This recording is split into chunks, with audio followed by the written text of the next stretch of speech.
comes, which comes but rarely in history, when we step out from the old to the new, when an age ends, and when the soul of a nation, long suppressed, finds utterance. It is fitting that at this solemn moment we take the pledge of dedication to the service of India and her people and to the still larger cause of humanity. Hindustan की आजादी की कहानी, जंजीरों से जकड़े दिल और घुप काली अंधेरी रातों की कहानी। कहानी उनकी जिनके अनगिनत पीठ और कंधों पर चढ़कर आजादी का सूरज हिंदुस्तान के आसमान में उदित हुआ। 1857 ब्रिटिश औपनिवेशिक सत्ता का एक क्रूर, शातिर और दमनकारी चेहरा, ईस्ट इंडिया कंपनी। कंपनी ने सिपाहियों को एक नई किस्म की इनफील्ड राइफल दी। इसमें गोली भरने के लिए कारतूस को दांतों से काटकर खोलना पड़ता था। ऐसा करना हिंदू और मुस्लिम सिपाहियों की धार्मिक भावनाओं के विरुद्ध था, क्योंकि कारतूसें चर्बी से बनी हुई थी। और इन्हीं परिस्थितियों में अंग्रेजों के खिलाफ ऐतिहासिक विद्रोह का शंखनाद करने वाले प्रथम नायक थे मंगल पांडे।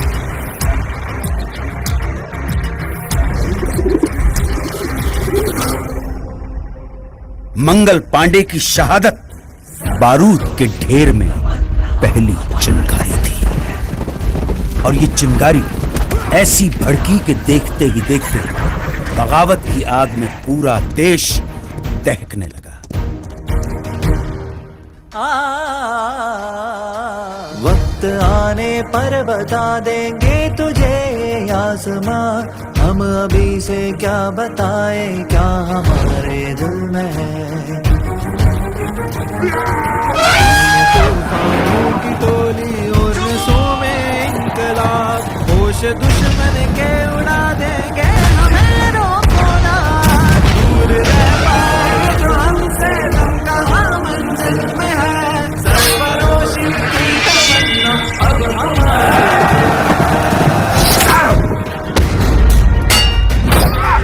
हम तो घर से ही थे निकले बांध कर सर पे कसम, जान हथेली पर ये लोग बढ़ चले हैं एक। ऐ शहीदे मुल्क को मिल्लत मैं तेरी पर निसार, अब तेरी हिम्मत का चर्चा खैर की महफिल में है। सरफरोशी की तमन्ना अब हमारे दिल में है, देखना है और कितना बाजुए कातिल में है। हाथ जिनमें हो जुलू कटती नहीं तलवार से, सर जो उठ जाते हैं वो झुकते नहीं ललकार से।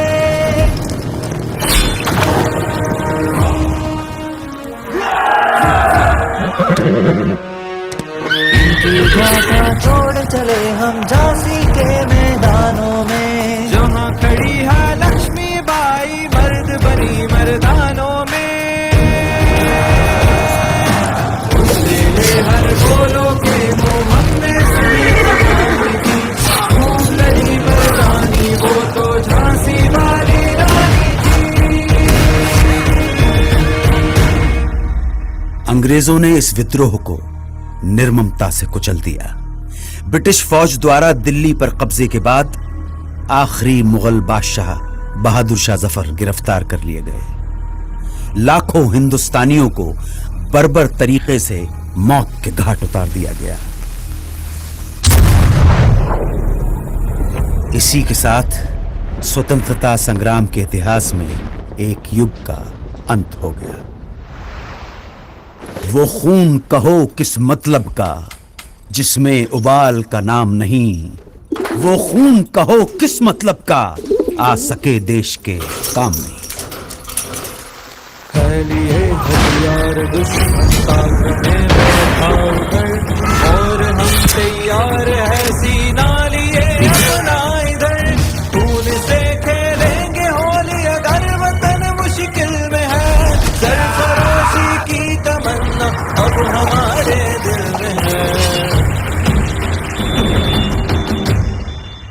बंगाल भारतीय राष्ट्रीय चेतना का सशक्त केंद्र। इसी चेतना को तोड़ने के लिए, हिंदू मुसलमानों के बीच फूट डालने के लिए सरकार ने घोषणा कर दी बंगाल विभाजन की। और फिर स्वदेशी आंदोलन की ऐसी लहर चली कि जिसकी गूंज भारत के कोने कोने में सुनाई पड़ी।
स्वदेशी आंदोलन का नेतृत्व कर रहे नेताओं को अंग्रेज गिरफ्तार करने लगे और ये आंदोलन धीरे धीरे खत्म होने लगा। अब स्वतंत्रता संग्राम के नभमंडल पे एक अनोखे सूर्य का उदय हुआ। वैष्णव जन तो तेने कहिए जे पीड़ पराई जाने रे, पर दुखे उपकार करे तोए मन अभिमान नाने रे।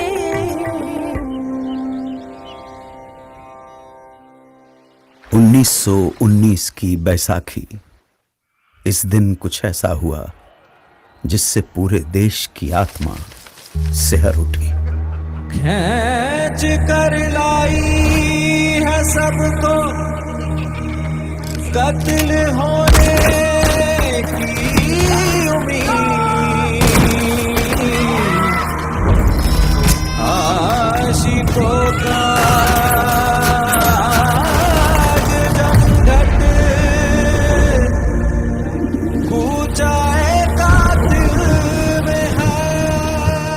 स्वतंत्रता संघर्ष को अब अगले मुकाम तक ले जाने के लिए महात्मा गांधी ने अहिंसक असहयोग आंदोलन की घोषणा की। इसका उद्देश्य स्वशासन की स्थापना और स्वराज्य की प्राप्ति थी।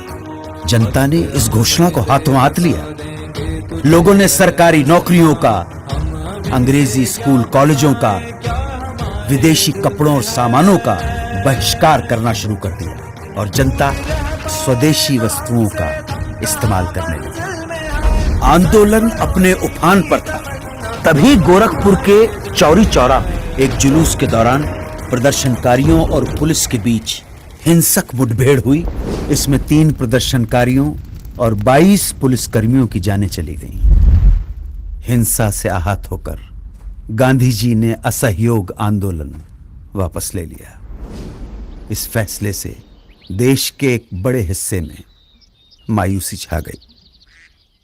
उन्हीं दिनों गरम दल क्रांतिकारियों के इरादे कुछ और ही इशारा कर रहे थे। हाथ जिनमें हो जुनून कटते नहीं तलवार से, सर जो उठ जाते हैं वो झुकते नहीं संसार से, और भड़केगा जो शोला सा हमारा दिल में है, सरफरोशी की तमन्ना अब हमारे दिल में है। एक तरफ देश जहां विदेशी शोषण और दमन से लड़ रहा था, वहीं दूसरी तरफ छुआछूत जैसी भयानक सामाजिक कुरीतियों के खिलाफ बाबा साहेब अंबेडकर का सत्याग्रह जारी था। निर्दयी सरकार ने बारडोली के सूखाग्रस्त इलाकों में लगान पर छूट की बजाय उसे उल्टा बढ़ा दिया। तब सरदार वल्लभ भाई पटेल के नेतृत्व में किसानों ने सत्याग्रह का एक नायाब तरीका अपनाया। जब पुलिस लगान वसूलने गांव में आती तो उन्हें पूरा का पूरा गांव खाली मिलता। देश भर में स्वतंत्रता सेनानी अपना सर्वस्व झोंकने के लिए तैयार थे।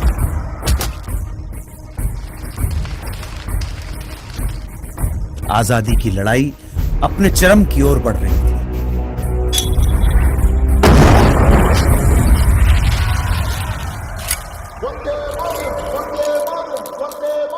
कांग्रेस के लाहौर अधिवेशन में तिरंगा फहराकर पूर्ण स्वराज्य की घोषणा कर दी गई। पूर्ण स्वराज्य का अर्थ था भारत की अपनी संप्रभुता। अब यहां से पीछे हटना नामुमकिन था।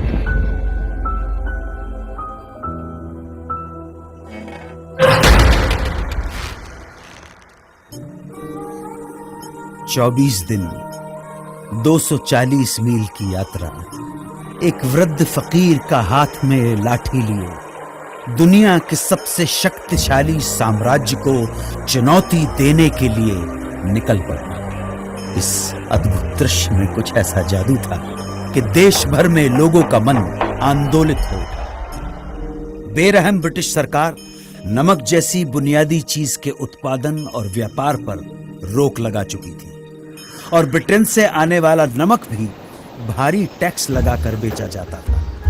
तब गांधी जी ने इस नमक को ही आजादी के लिए संघर्ष का मारक हथियार चुन लिया।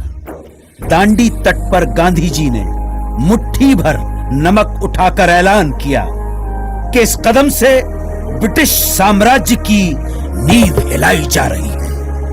उन्होंने नमक बनाकर कानून तोड़ दिया और इसके साथ ही देश भर में सत्याग्रह की पुरजोर लहर चल पड़ी। देखते ही देखते मद्रास, कालीकट, असम, बंगाल, आंध्र प्रदेश और देश के दूसरे इलाकों में भी नमक यात्राएं शुरू हो गई।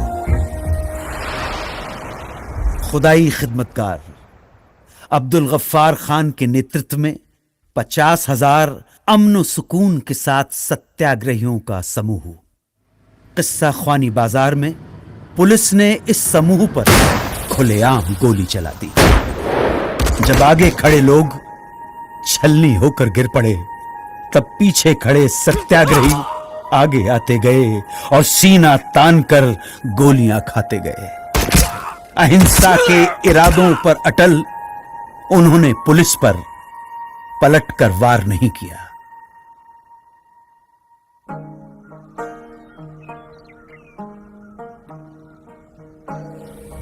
मन समर्पित, तन समर्पित और ये जीवन समर्पित, चाहता हूं देश की धरती तुझे कुछ और भी दूं।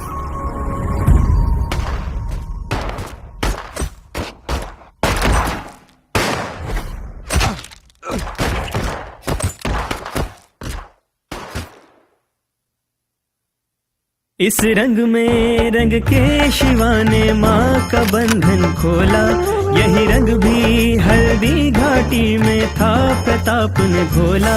नव बसंत में भारत के हित में वीरों का यह टोला, दूर फिरंगी को करने को लहू में अपने घोला। ओ मेरा रंग दे बसंती चोला, माए रंग दे, ओ मेरा रंग दे बसंती चोला, माए रंग दे। जिंदाबाद, जिंदाबाद, जिंदाबाद, जिंदाबाद, जिंदाबाद,